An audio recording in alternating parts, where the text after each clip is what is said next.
The courtroom was too quiet for a Monday morning. The kind of silence that didn't feel like justice, it felt like judgment. John Morris sat with his wrists cuffed in front of him, metal biting against weathered skin that had once gripped the barrel of an M40 sniper rifle in a faraway jungle. 66 years old, back straight like a man who had never surrendered a day in his life, and yet there he was, shackled like a criminal, flanked by two deputies young enough to be his grandsons. He didn't blink when the judge walked in, didn't flinch when the bailiff called his case number. His eyes, dark, steady, tired, scanned the gallery not with fear, but with the kind of resigned calm that only comes from surviving things too big to name. War, grief, betrayal, America. Outside the courthouse, a crowd had gathered, restless and rising. Some held signs, "Justice for John, Marine, not menace, black and forgotten." Others just stood in silence, their eyes aimed at the courthouse steps like people waiting for an earthquake to admit it had come. Helicopter blades chopped the spring air overhead, cameras rolled, and reporters rehearsed their outrage. They all wanted a moment, some truth they could edit and sell. But inside, in that cold rectangular room lined with polished wood and indifferent stares, no one spoke of medals. No one mentioned Fallujah or Khe Sanh or the 23 confirmed kills that had once made John Morris a legend in the Corps. No one cared that he had earned a Purple Heart in a country that forgot to ask what he bled for. He was just a man in a jumpsuit now, gray, institutional, almost ghost-like. The prosecutor, young, ambitious, and blind to the irony of her own authority, shuffled her notes with confidence. To her, Morris wasn't a veteran. He was a headline, a case, a statistic she could sharpen into a stepping stone. She didn't see the quiet in him as dignity. She saw it as defiance. Behind him, in the gallery, his daughter sat alone, fingers clenched around her purse strap, lips pressed shut as if holding back an entire history of sacrifices nobody ever asked about. Her teenage son sat beside her, trembling, not because he feared for his grandfather, but because the world had just shown him how easily it could unmake a hero. And yet, John Morris didn't say a word. Not when the cuffs clicked shut. Not when the cameras flashed. Not when his name was mispronounced for the third time that morning. He simply looked ahead, jaw clenched, breath slow, heart steady. Like a man who had been hunted before and knew the truth always walked slower than the lie. What none of them knew, not the bailiff, not the jury, not even the judge who kept glancing at the clock, was that the man in shackles had once saved a 4-star general with nothing but a broken radio and a sniper's comm. And that general was on his way. It had started like any ordinary afternoon, if ordinary could still exist for a man like John Morris. The sky was slate gray over the sleepy town of Darrington Falls, where history hung in the air like the smell of rust and wet pavement. The kind of place where people remembered your father's sins better than your own name, and where silence was just another way of saying we don't talk about that here. John had stepped into Mel's diner not for a confrontation, but for a coffee, black, no sugar. It was something ritualistic, almost sacred. 1 hour, corner booth, same order, same seat by the window. He came for the routine, the warmth, the illusion of normalcy. But that day, something was off. The waitress, new, maybe 17, all braces and nervous glances, had looked at him like he didn't belong. The booth wasn't clean. The coffee came late. The receipt never came. And still, John had waited. Patient, polite, weathered. He knew the rules of survival in places like this. Don't raise your voice, don't reach into your coat too fast, and never, ever assume you're welcome. It was when he stood up to leave, quietly, like he always did, that the trap snapped shut. A man near the register, a regular, John assumed, broad-chested with a badge clipped to his belt like a trophy, raised his voice. "Hey, you gonna pay for that, old man?" John paused mid-step, confused, wallet already in hand. He turned, slow, not startled but tired. "I'm sorry," he said, calm as an unloaded weapon. "You heard me. You think you can walk in here, drink your coffee, and just walk out?" The man's voice was rising now, loud enough for phones to be pulled out and thumbs to hit record. John looked at the girl behind the counter. Her face flushed. Guilty. Scared. But she didn't speak. I was waiting for the check, John said. The man laughed, bitter and performative. Sure you were. It all unfolded like a scene written in advance. The waitress shrugged. The manager came out from the back, didn't ask questions, just narrowed his eyes and called the cops. Words like aggressive and hostile started floating in the air, sticking to John like flypaper. The customers were watching now, some in silence, others whispering, a few openly recording. By the time the two officers arrived, John had already put his money on the counter. $8. 2 for a tip. But it didn't matter. The badge on the officer's chest said Thompson. He was young. Too young to remember the wars John had fought, or the flags he had folded at Arlington.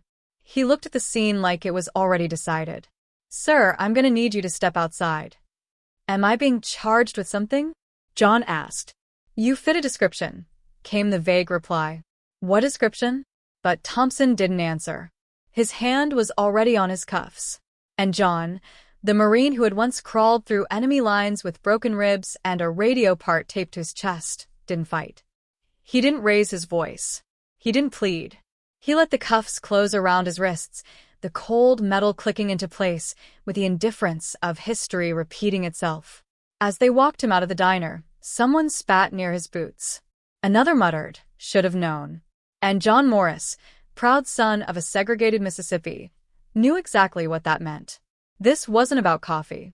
It was about the kind of skin you wore and the kind of silence you carried. It was about a system that had learned to smile while it lynched you with paperwork and body cams. He didn't look back at the diner. He didn't have to. Places like that never remembered your name. They only remembered the story they wanted to tell. The trial was never really about the truth. By the time John Morris was led into the courtroom on the morning of the hearing, the narrative had already been written, not in legal filings, but in headlines, tweets, and 30-second news segments aired over breakfast. Veteran arrested in cafe theft incident. Local man detained after altercation in diner. Suspicious activity involving government check. Suspicious. That word echoed louder than any evidence. Outside, reporters huddled like scavengers, microphones extended like spears. They weren't there to listen. They were there to feed. Inside, the courtroom smelled like floor polish and the tension of people pretending not to judge. The judge wore a face carved from bureaucracy, expressionless, unreadable, and cold. His voice was flat, yet every gavel strike felt like a bullet ricocheting off dignity. The prosecutor, polished and performative, leaned into every phrase as though she were auditioning for cable news. Suspicious behavior, refusal to cooperate, possible intent to defraud.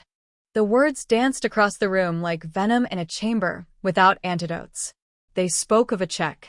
A federal compensation check, $6, for 82.16, a sum that represented backdated veterans' benefits for injuries sustained on a classified mission that had never officially existed. John had brought that check to the bank 2 days before the diner incident. He didn't ask for special treatment. He stood in line like everyone else, handed it to the teller, and waited. But the moment the teller saw the amount, the question started. Do you have another form of ID? Where did you get this check? Are you sure this isn't a mistake?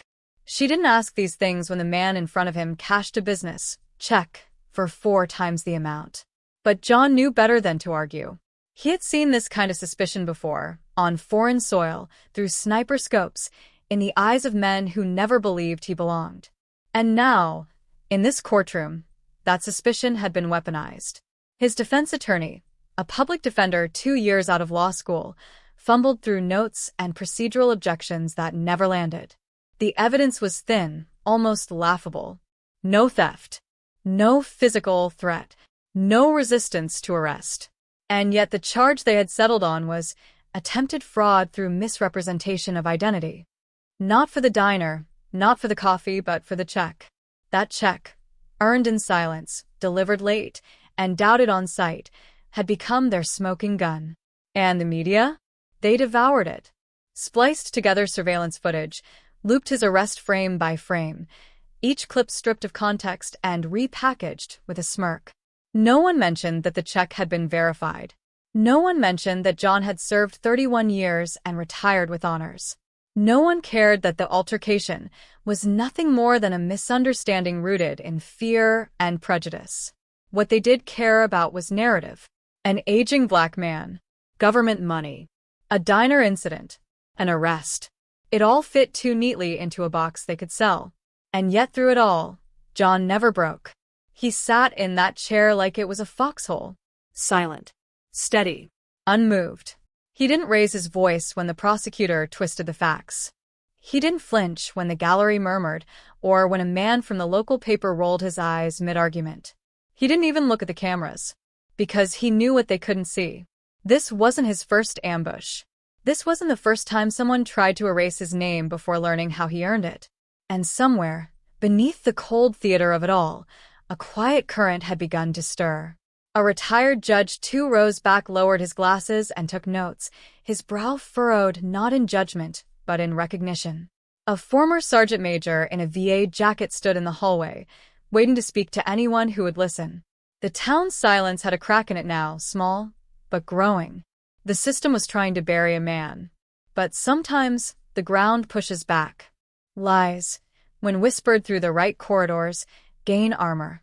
And in the days that followed the trial's opening session, the truth surrounding John Morris wasn't just bent, it was buried, smothered beneath official statements and nodding faces in clean suits who all spoke the same language: plausible deniability. The waitress, Maria Alvarez, was the only civilian witness who dared speak on John's behalf. She'd served him that morning, remembered the calm in his voice, the way he tucked his dog tags beneath his collar before asking politely for a cup of black coffee. She remembered how the manager had panicked at the sight of the check he tried to cash 2 days prior, calling corporate instead of asking a single human question. Maria had seen everything. She had nothing to gain, and everything to lose. And lose she did. The moment her name appeared on the defense witness list, the machine began to turn. Her hours were cut the next day. Then came the anonymous call to Child Protective Services alleging neglect. A week later, her landlord received a tip that she had unauthorized visitors staying in her apartment, her cousins, visiting from El Paso. He filed for eviction. The message was clear. Be quiet. Stay in your lane. Do not interfere with the story already in motion. But Maria was made of stronger steel than they'd assumed. She tried to speak out anyway. Called a local journalist she trusted. He promised to follow up, then ghosted her completely. She contacted a veterans' rights nonprofit, only to learn that their main funding partner had contracts with the same regional bank chain involved in the case. She wrote letters. No one responded. Silence is not neutral. It's curated, funded, threatened into compliance. Even the federal agent originally assigned to verify John's benefit check, a quiet man named Daniel Reyes, was transferred without notice. His report confirming the check's legitimacy vanished from the case file. In its place was a pending verification note with no timestamp. Off the record, Reyes told a colleague. They don't want it to be real. Because if it's real, then everything they've done becomes a crime, not a mistake. The lie was no longer just a story. It was policy now. Protecting it became more important than any single man's name, honor, or sacrifice. It reached into institutions and wrapped itself around egos afraid of admitting error. The same justice system that sent men like John to fight in deserts and jungles was now too proud to admit it had mistaken a decorated veteran for a con artist. Inside the courtroom, John noticed it. The changed body language. The altered tone from the judge, who began interrupting his attorney more frequently. The technical issues with the defense's video exhibit that mysteriously failed to play. It wasn't paranoia. It was structure. The invisible scaffolding of systemic refusal. But John did not rage. He listened. He watched. Every slight, every omission, every knowing glance between prosecutors and clerks. He watched it all and recorded it not on paper, but in the silence of a soldier who knew exactly when to speak and when to let his enemies dig their own trenches. And in the shadows of this trial, something deeper was awakening. A former commanding officer in Montana sent a private message to a retired federal marshal. A VA doctor in Virginia reviewed John's military file and raised quiet flags. A paralegal in turn stumbled across deleted files in the court database and took screenshots before they were wiped. Threads were forming, not fast, not loud, but firm. In the dark, the network was beginning to move. Because while lies may be defended with titles and threats, the truth never dies alone.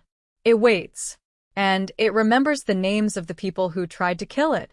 The verdict came down like a hammer with no hesitation, no apology. Guilty. The word landed with a chill in the courtroom, though no one looked surprised.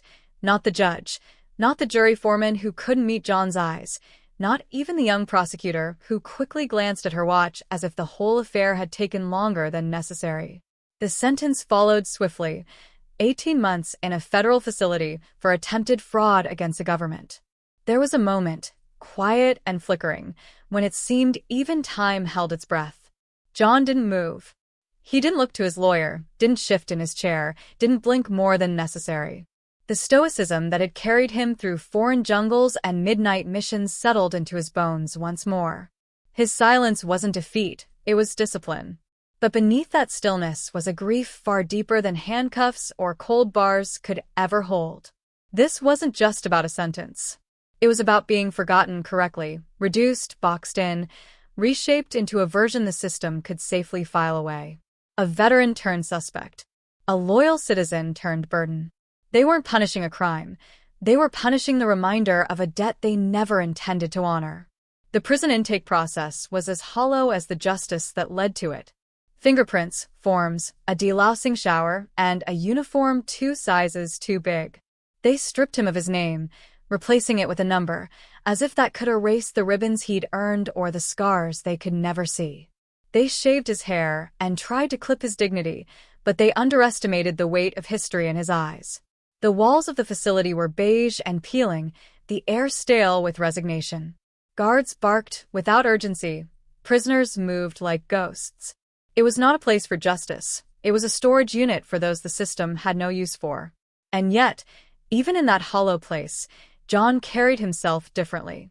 Not with defiance, but with memory. He walked the yard in quiet circuits, shoulders square, gaze steady. Some inmates laughed at first, until they noticed the way he moved, the way he scanned corners without looking, the way the guards didn't quite know what to make of him. One lifer called him Colonel, even though John never told him his rank. Another just said, "He don't belong here." And that's why he scares them.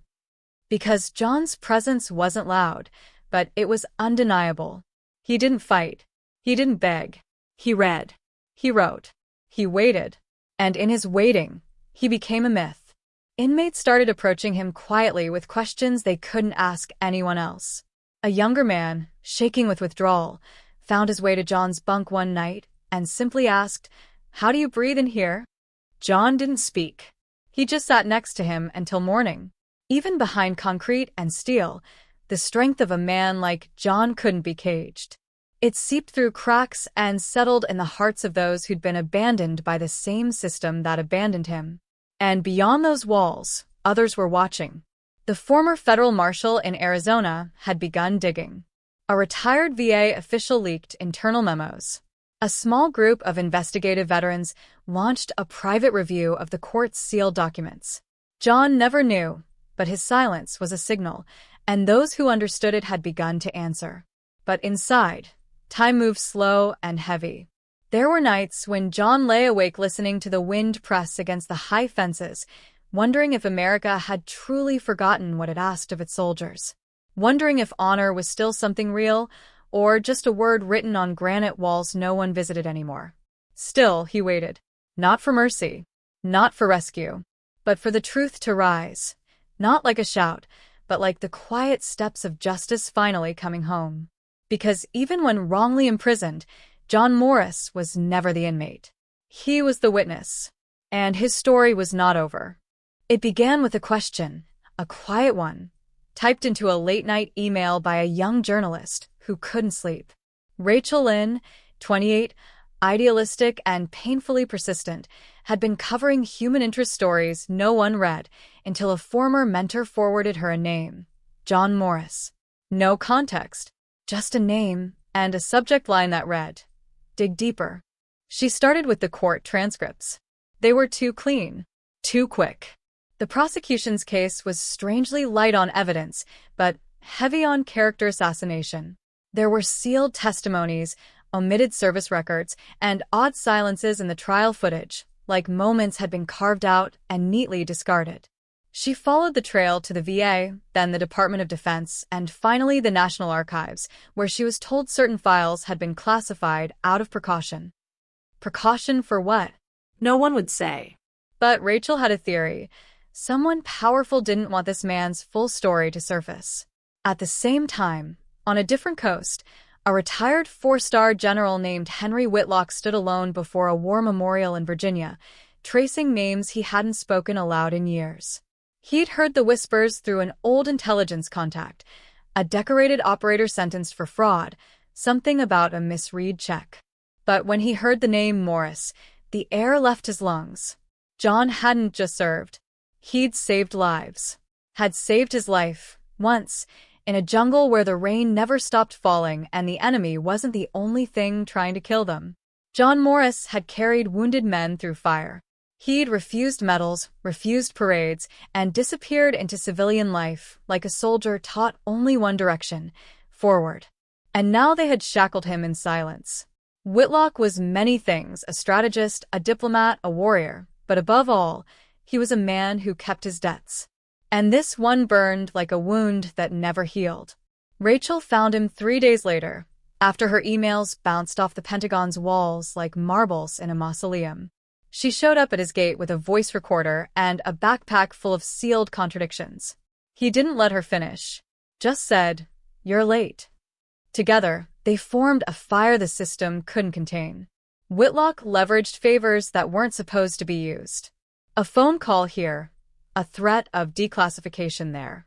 Rachel wrote her first exposé with trembling hands and published it on an independent, better-known platform because no major outlet dared to touch it. The piece was titled "The Quiet Man in Cell Block 9. It lit a match in the dark. Veteran groups reposted it. Retired intelligence officers shared it with coded captions. A viral thread emerged on social media with the hashtag Justice for John. The story gained momentum not because of outrage, but because of recognition. Those who had once served read it and remembered. They remembered men like John. Men who didn't seek glory. Men who did the impossible and came home to find the world had changed. Pressure mounted. The Department of Justice issued a statement calling the case an unfortunate legal misunderstanding. Congressional aides began whispering about reopening certain procedural matters. A judge who'd overseen the original hearing quietly requested early retirement. But none of it moved fast enough for Rachel. She requested a prison visit. It was denied. She filed again, then again. Finally, a clerk, either tired or sympathetic, granted her a 10-minute interview under supervision. When she entered the visiting room, John was already seated, hands folded, back straight. His eyes met hers without curiosity, without bitterness, only calm. "I know who you are," he said, before she could speak. "I don't know if I can fix this," she whispered. He nodded once. "It's not about fixing. It's about finishing the truth." And in that moment, Rachel understood. This wasn't a rescue mission. It was a reckoning. Outside those prison walls, the storm grew. Whitlock began testifying before closed-door Senate committees. Whistleblowers surfaced, one by one, their stories eerily aligned. Evidence had been buried, records altered, and a quiet directive had been issued to remove liabilities with excessive field exposure. John wasn't a convict. He was collateral damage. And still, he waited, not in defeat, but in the unshakable stillness of a man who knew truth had its own schedule.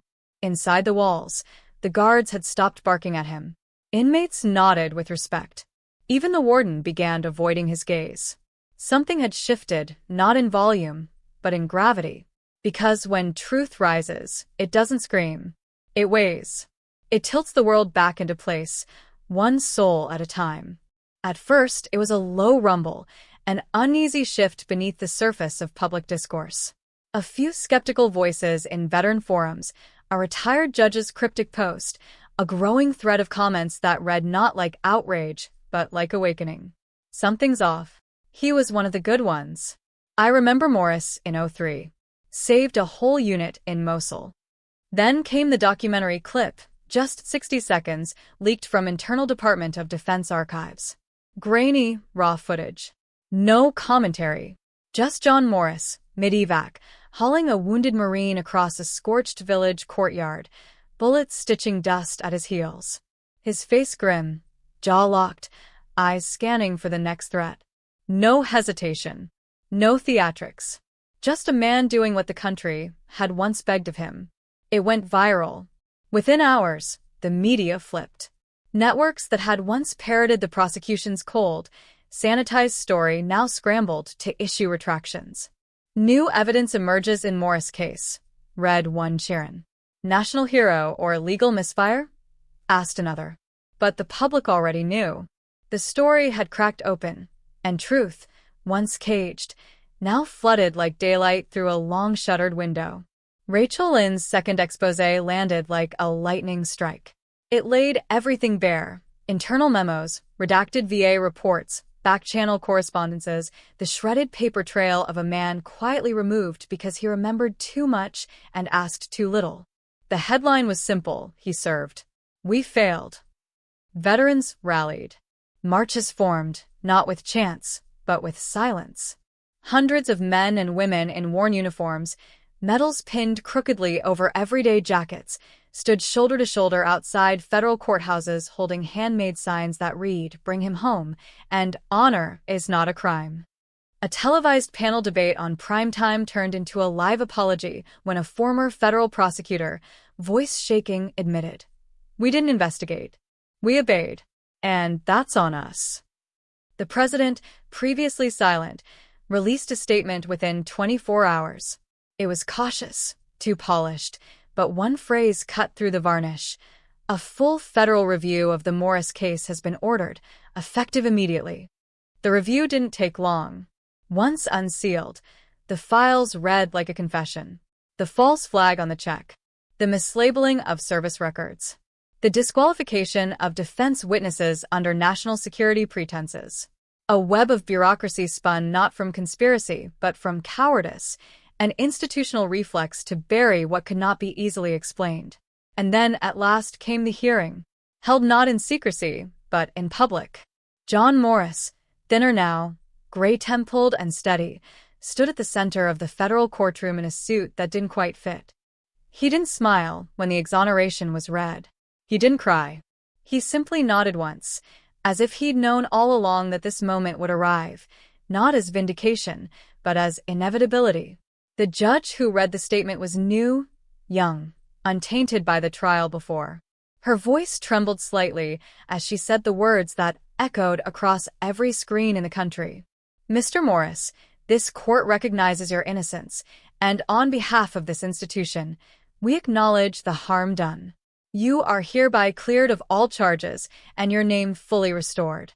Applause erupted, not from the courtroom, where decorum held, but from the streets outside, from bars, from living rooms, from VA halls and firehouses and kitchen tables where people had watched silently, praying that this time, justice would not miss its mark.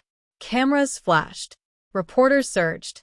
John turned only once, toward Rachel Lynn, seated in the front row, recorder in her lap, tears on her cheek.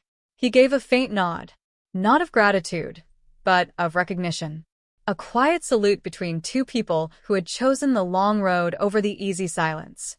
And when he stepped outside the courthouse, the wind caught his coat, and for a moment, he looked like a soldier again, not in uniform, but in presence. A man weathered by wars, both foreign and domestic, standing upright in a world that had finally remembered how to look him in the eye. He didn't speak. He didn't have to. The truth had spoken for him. The cameras didn't follow him far. They never do after the headlines fade. A week after his exoneration, John Morris stood alone again, this time on the porch of a modest house at the edge of a wind-bitten town in Montana, where the silence stretched wider than the horizon. No motorcades, no interviews, just snow beginning to fall in slow, uncertain flakes, as if unsure whether it had permission to land. Justice, they said, had been served, but it had come late.